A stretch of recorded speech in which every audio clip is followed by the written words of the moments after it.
Hey YouTube, so Lectric came out with another bike. I don't know what the lite version. I thought I'd talk about it. Some people have already asked me some questions about it. I guess you can take a look at the bike. It's pretty much unmodified except for I have upgraded some stuff, and you guys, most of you who watch my videos know what I've upgraded. Just gotta pick this up in me. But a quick list is pedals, brakes to 180 millimeter, both front and back. And if you want to know how well the upgrade works, I can skid the tires. I would care to bet that the vast majority of you can't get your tires to skid with just brakes. So let me move you around here a little bit so you guys can see me when I'm talking. So handlebars I've upgraded. They're a little wider than the 2.0s. Now, my opinion of what Lectric has done is they've gone off the rails. They have lost their mind. But in a way they haven't. There's a double-sided sword. My take on the design was it's meant to be a last mile bike, or a last 2 mile bike. What that means is it's a bike that's designed for, I've got to make sure you can even see me. Oh, kind of. Let's turn it a little more. Last mile bike for those guys that commute inside the city. They don't want to walk the last mile to work. They park their car somewhere where it's less expensive, you know, a lot that's far from downtown. It doesn't cost as much or anything to park. They used to maybe ride the bus to finish that last mile on the bus, and now they're taking their bike. They have a place they can store it at work, and they don't want something that's so heavy that they can't carry it up a stairs. What they didn't solve is the fact that the bike doesn't latch when it's folded. They should have came up with some kind of simple mechanism, whether it's a bungee strap or whatever, that you can hook and hold the bike together so that when you're walking with it, you're not struggling to keep the bike folded. That's the biggest thing. Of course, you can put it in a tote, and I hid my totes. Oh, they're on the other side of the fence. And maybe use the tote to, once it's in the office, but that would mean you'd have to have a tote stored at the office, and they wouldn't have to have a problem with you doing it. But for the people that are going to use it as a pleasure bike, it's not there. That isn't the bike for it. I doubt the range is going to be, they're advertising up to 45 miles. I don't know in which dream that's happening, but it's a dream.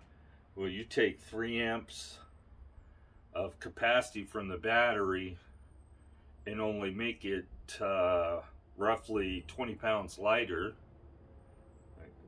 Roughly, and I only mean roughly, 20 pounds lighter. You're not increasing the range any. You're still subtracting. To give you an example, at the beginning of the year, I typically weigh 310 pounds. It's just the way I have. It's been that way. I'm heavier at the end of the winter than I am at the end of the summer. Sometimes it's drastic, 35, 40 pounds. Sometimes it's only 20 pounds. But for example, if I got on this bike right now and went for a ride, I'd get on PAS2, I'd get 25 miles, no problem.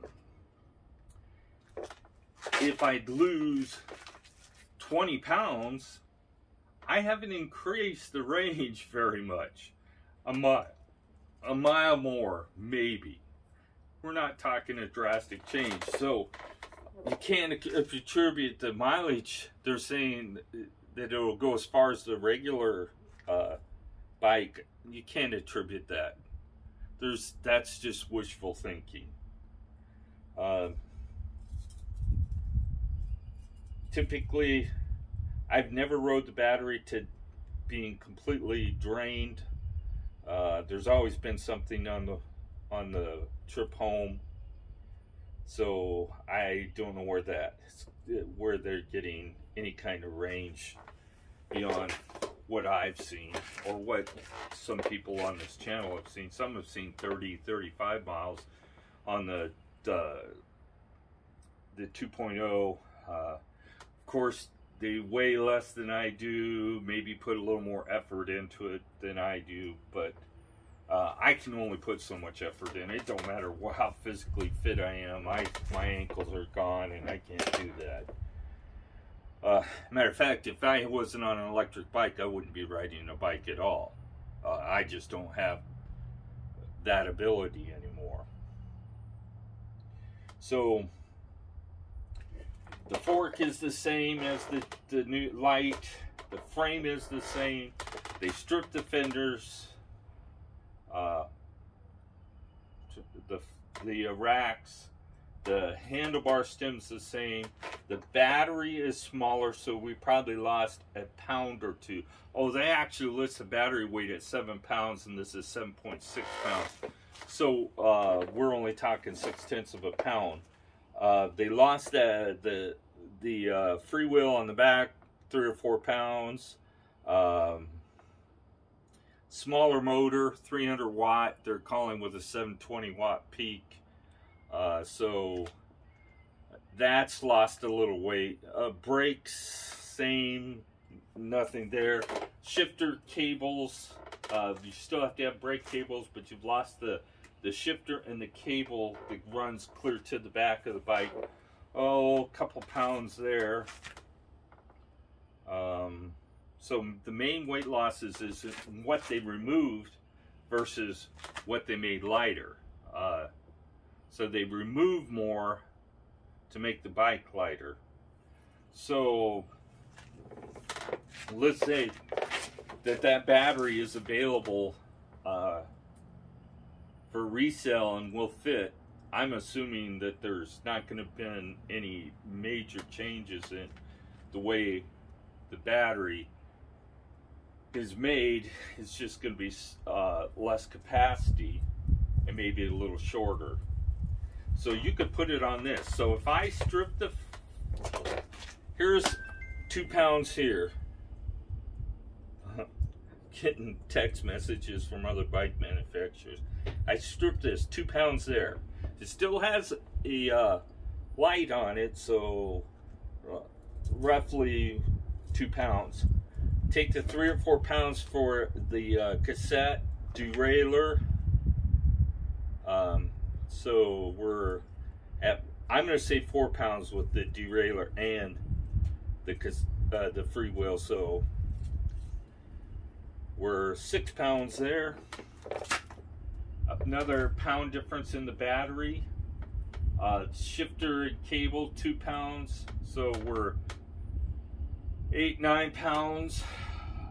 Fenders, another 2 pounds, maybe 3. We'll say 3 just to be on the outside. So we'll take 3 pounds off for there. So we're 12 pounds just in removing things here. So we could take 12 pounds off the bike, this bike right now.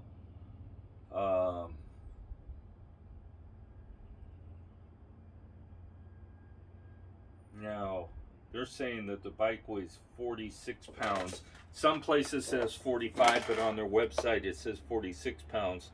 They're listing this at 63 pounds, so I remember it being a little heavier than that when I weighed it. So I'm saying they're probably off on their weight on the new bike too. And the tires got smaller. 2.6 standard BMX size.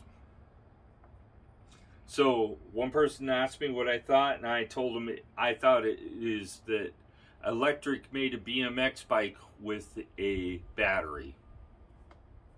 That's what it is. 20-inch bike with a battery. So another thing that is going to cause an issue is the smaller the tire you go, the larger the gearing has to be to compensate for the loss in speed. Now I don't know how big the back wheel chainring is, the drive wheel, the drive gear. It looks like it's about 16, maybe 18. With the same size pro wheel gear that is on the 2.0, which should be a 53 or a 56, somewhere in there. So your gear ratio, you're stuck with. I think they did that as a rescue. In order to keep, technically, to be called a bicycle, it has to have a pedals that actually move the bike. So without it, it is a scooter. With it, it is a bicycle. So that's why they still kept it. Now, as far as it being completely useful, I don't think so. It's one of those things that they put it there to be used, to keep it as classified as a bicycle.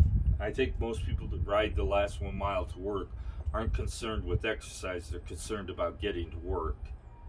They don't want to show up sweaty, so they're not going to be pedaling that much anyway. So I think that's why they did it. So for the most part, it is designed to be that last mile vehicle. I've seen people reviewing it saying that it rides better. Rides better in what? It doesn't ride better in this. It doesn't ride better than the 2.0. They can say what they want. You make smaller tires on it. All they did was take this bike, strip it down, because it has the same front fork, put smaller tires on it. It's not going to ride better. That's like saying my Trek here rides better than this on bumpy surfaces. If I take my camera, put it on this bike and make a video, it's at least watchable. If I take my camera, use the same mount on that bike there and try to make a video, it's unwatchable. That's how much difference there is in the vibration. Now the bike is easier to ride over bumps, but it's not smoother. So take that tire, put smaller tires on this, the ride isn't going to get better, it's going to get worse. So I don't know where they get the ride. I think they ran out of talking points. They're like, yeah, it's a bicycle that has a single gear, it's fixed gear, which you can convert this to if you wanted to. If you really wanted to convert this to a fixed gear bike, you could. So my opinion is they built a bike that was cheaper, hoping they could get another group of people to purchase it. So they made it cheaper, because now we're talking $300 difference. You may be able to get into the market of people that were looking for an electric bike but was going to Walmart to get it because it was cheaper at Walmart. Or those group of people that live in the country, work in the city, drive to the city, get to a point where they can't park real close to work in a reasonable fashion or a reasonable amount of money, and they end up with that bike. So those are the two groups that I see buying the bike. But if you're looking for a bike that is better suited for everyday riding, for recreation, buy the 2.0. Spend the money or buy a different bike. There's other bikes in the $1,000 price range that are as good or better for their purpose. We bought this for the RV. Right there, this bike goes in there and we take it on our trips. And the reason is it's folding. The only way I can take my trucks with me is if I put a bike mount in the back of the truck. Let me grab it because I have not even showed you guys the bike mount I have for the truck. So, this is the bike mount for the truck. It goes in the bed, goes against the rails, clamps on the rails, and it's held in there by pressure only. It does lock. It has a lock on right here. I don't have the keys with me, so I can't unlock it. Or it is unlocked, I think. And then you take your front tires off your bike and you can mount the fork in here. It's a with the electric, it's too much trouble to take the front wheel off and put it on here. With the truck, it's just a quick release and it comes off. Same wheel, same with the back wheel. It's a quick release and it comes off. So this is the rack. It's made by Swagman. It's about 80 bucks. If you have a pickup truck, you could use this on the electric, especially if you want to do that. You could use that for the electric, and this fits different size trucks. It has a ratcheting mechanism here that you can change the size. So you lift it, and that's the how it's adjusted. Now I'm going to have to readjust it for when I put it in the truck again. It stays put really well. It's a really good rack. I've used them before. It's 80 bucks. If you're looking for a cheap option where you don't have to worry about losing the bikes off the back of your vehicle, this is a good option if you have a pickup truck. It also, you can buy these mounts that actually lock if you're looking for that. These, you can get it so it replaces this with a locking lever here that locks, and you have to have a key to remove. So if you do that with the pressure that's on this, when it's locked into the truck, it will not come out. They would literally have to tear your bed up to bend the bed rails to get this off. That's how well it's mounted in there. Keep this in mind if you have a pickup truck. It's a good mount. I'm going to call a video. I got a ride to do myself. I'm going to take the truck, the XP is staying in. The battery's charged. I could take it, but I'm going to take the truck. Karen isn't with me. I can ride whatever speed I want. I'm going to do a range check here pretty soon, maybe on a little warmer day where I can stop and enjoy the weather somewhere. It's actually, I think it's gotten chillier since this morning. So I'll put that up. You guys, my opinion is electric should have, if they wanted to make a bike without a suspension fork, they should have just kept making the 1.0. Matter of fact, they could make this for $8.99 and sell it as an in-between for between the 2.0 and the lite.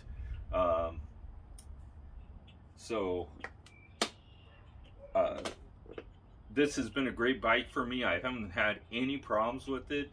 I've done maintenance things, but I haven't had any problems with the factory stuff. The only thing I broke so far is I broke this crank arm. What did I hit a post with it. When I was going by one of those uprights to block the trail, I hit that post with the arm and bent it, so that's been replaced. And then when I was taking this off, I had problems with the threads in the bottom bracket, and I had to rethread, chase the threads on that to get the bolt back in it. Other than that, it's been a great bike. I'm at 2,500 miles, I think now. 2469. I haven't ridden it much. Let me go put this up.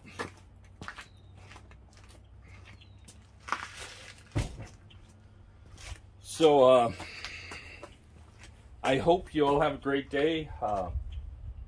Get out and ride your bike. Enjoy this weather. If you're going to buy if you're a bike collector and you just want the light model, good luck with that. Have a great day.